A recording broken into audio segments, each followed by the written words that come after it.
Según información de Sociedad Americana de Cáncer, de que gente está muriendo de cáncer. Pero en más noticia está que más gente está diagnosticada con cáncer.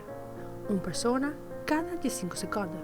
That demonstrates that the number of diagnoses are going up and the nature of who's being diagnosed is changing as well.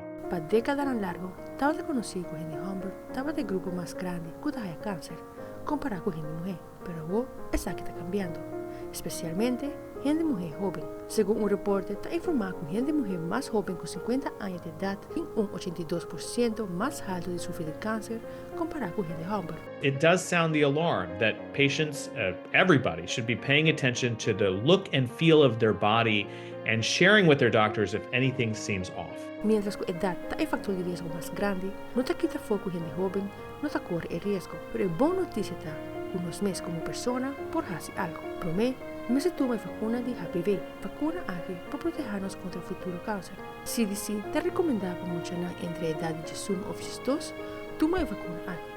Pero es por ordenar desde 9 años de 26 años de edad.